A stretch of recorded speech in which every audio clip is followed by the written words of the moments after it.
Hello guys, welcome back to Be the Topper. This is MCQ video part 2 of class 11th FMM. इससे पहले मैंने part 1 बना दिया है. अगर आपने वो वीडियो नहीं देखा है तो एक बार देख लेना. उस पूरी प्लेलिस्ट का लिंक मैं आपको डिस्क्रिप्शन में दे दूंगी ताकि मैं उसमें जितनी भी वीडियोस ऐड करते रहूं वो आपको आराम से मिल जाए. सो अब हम वीडियो को शुरू करेंगे. सबसे पहला जो हमारा क्वेश्चन है वो है क्वेश्चन 11, क्योंकि 10 क्वेश्चन ऑलरेडी डिस्कस कर चुके हैं. Which one of these is a shorter version of the prospectus. अब प्रोस्पेक्टस क्या होता है? जब कोई भी कंपनी अपने सिक्योरिटीज़ निकालने वाली होती है तो प्रोस्पेक्टस में अपनी कंपनी के बारे में सारी इंपॉर्टेंट इन्फॉर्मेशन देती है, ठीक है. बट उसका एक शॉर्टर वर्जन भी होता है ताकि अगर कोई बंदा अगर बहुत छोटी सी जगह पे चाहता है कि आपको पूरी इन्फो मिल जाए तो उसको क्या देगा, ठीक है.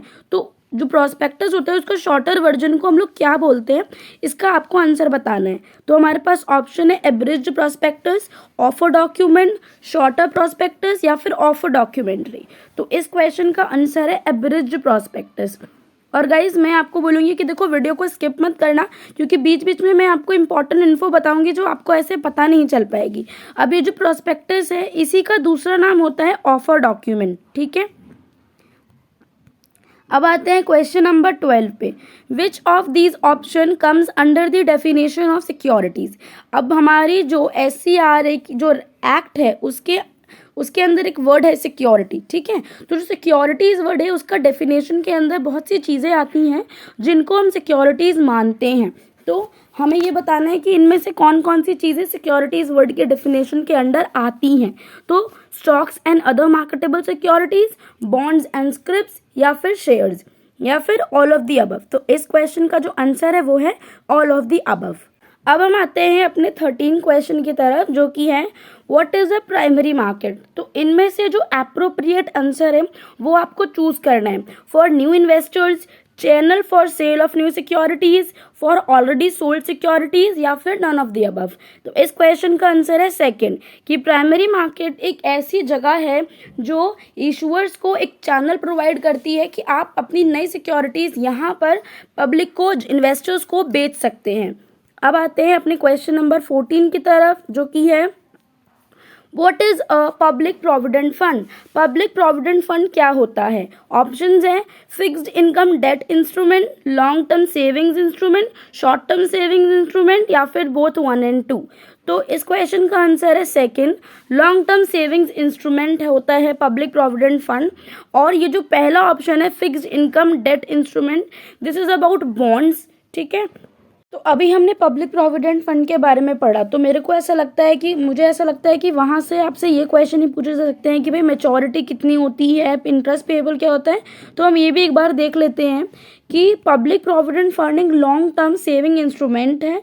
इसकी मैच्योरिटी 15 सालों की होती है, मैच्योरिटी ऑफ 15 ईयर्स. इंटरेस्ट जो पेएबल होता है इस पर एनम कंपाउंडेड एनुअली होता है 8.7%, जो कि अभी चल रहा है. एक PPF अकाउंट जो पब्लिक प्रोविडेंट फंड है, इसका शॉर्ट फॉर्म होता है PPF. PPF अकाउंट आप किसी भी नेशनलाइज्ड बैंक से खुलवा सकते हो, कभी भी खुलवा सकते हो. मतलब ऐसा नहीं कि जनवरी में खुलेगा, जुलाई में खुलेगा या जब फाइनेंशियल ईयर की शुरुआत हुई तब खुलेगा. आप कभी भी खुलवा सकते हो. और open all through the year for depositing money, और थ्रू द ईयर ये ओपन रहता है. आपको जब भी इसके अंदर अपनी मनी डिपॉजिट करानी है आप करा सकते हो. और अगर आपने अपने पैसे PPF में लगा रखे हैं, पब्लिक प्रोविडेंट फंड में लगा रखे हैं, तो आप टैक्स बेनिफिट भी अवेल कर सकते हो. मतलब आपने जितनी मनी वहाँ पर लगा रखी है उस पैसे पर सरकार आपसे इंटरेस्ट नहीं लेती, टैक्स नहीं लेती, सॉरी. और यहाँ पर जो इंटरेस्ट जो आपको मिलता है उस पूरे PPF के पैसे पर, वो भी एकदम टैक्स फ्री होता है. नेक्स्ट क्वेश्चन है हमारे पास 15, what is the full form of DCA. अब मैंने जब मैंने 10th का MCQ वीडियो बनाया था तो मैंने वहाँ पर बच्चों से पूछा था कि DEA का फुल फॉर्म बताओ. तो ये तो बहुत नॉर्मल चीज़ें होती हैं, नहीं बता पा रहे थे बच्चे. तो गाइज ये छोटी छोटी चीज़ें आप ध्यान में रखो, क्या पता हो सकता है आपको भी ये चीज़ें ध्यान नहीं रहती हूँ. अब क्या होगा, जो पेपर बनाने वाला है उसने तो अपने हिसाब से इजी पेपर बना दिया, बट आपको वो इजी चीज़ भी अगर नहीं आ रही है तो फिर पेपर आपके लिए डिफ़िकल्ट बन जाएगा. ऑप्शन है हमारे पास department of client affairs, department of company affairs, department of corporate accounts और नन ऑफ द अबव। इस क्वेश्चन का आंसर है डिपार्टमेंट ऑफ कंपनी अफेयर्स। और आगे गाइज, अगर आपने मुझे इंस्टा पे फॉलो नहीं किया है तो फॉलो कर लो, वीडियो पसंद आ रही है तो लाइक कर दो, चैनल पे ना सब्सक्राइब कर लो। अगर आप अभी तक टेलीग्राम ग्रुप ज्वाइन नहीं किया है तो उसको ज्वाइन कर लो, क्योंकि जितने सारे पीडीएफ ये बनेंगे, जो एमसीक्यू का वीडियो बन रही है, जब ये 50-60 बन जाएंगे तो मैं एक पीडीएफ अपने टेलीग्राम ग्रुप पे शेयर कर दूंगी, ताकि आप उसे आसानी से अवेल कर पाओ। Question number 16, what is the full form of DEA? DEA का फुल फॉर्म क्या है? Department of e commerce affairs, department of economical affairs, department of economic affairs या फिर none of the above. Question का answer है third, department of economic affairs. अब ये वाला जो क्वेश्चन है, what is the full form of RBI, ये सबसे ज़्यादा इजी क्वेश्चन है, तो इसको आपको मुझे कॉमेंट्स में बताना है, ठीक है। अब आते हैं 18 क्वेश्चन पे, what is the full form of IPO? IPO का फुल फॉर्म क्या है? Initial public offering, initial public offer, institutional public offer या फिर none of the above.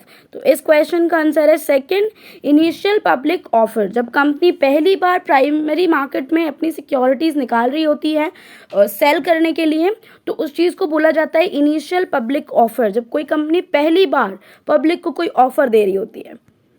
Question number 19, which one of these is not a market participant? आपको बताना है कि इनमें से, इन चारों ऑप्शंस में से कौन सा मार्केट पार्टिसिपेंट नहीं है? इन्वेस्टर, इशूअर, इंटरमीडियरीज या फिर डिपॉजिटरीज। तो जो मार्केट पार्टिसिपेंट होते हैं हम उसको इस तरीके से याद करते हैं, 3 I's होते हैं हमारे पास, इन्वेस्टर, इशूअर, इंटरमीडियरीज, और जो ऑप्शन बचता है वही हमारा सही आंसर है, क्योंकि हमने पूछा है कि ये मार्केट पार्टिसिपेंट नहीं है, ठीक है। Next question, when was depositories act pass? Depositories act का पास हुआ था? तो यहाँ देखो, यहाँ पे क्या है, डिपॉजिटरीज एक्ट ये सब सेम है, बट ये जो डेट्स हैं यही सिर्फ डिफरेंट है। तो आपको मेन मुद्दा जो है वो डेट्स का ही होता है, तो आपको डेट याद करनी है। और इस क्वेश्चन का जो सही आंसर है वो है थर्ड, डिपॉजिटरीज एक्ट 1996 को डिपॉजिटरीज एक्ट पास हुआ, जिससे हमारे इंडिया में 2 डिपॉजिटरीज एस्टेब्लिश की गई थी, जिसका नाम है NSDL और CDSL। तो आई होप आपको वीडियो पसंद आई होगी। Thank you so much for watching, bye bye.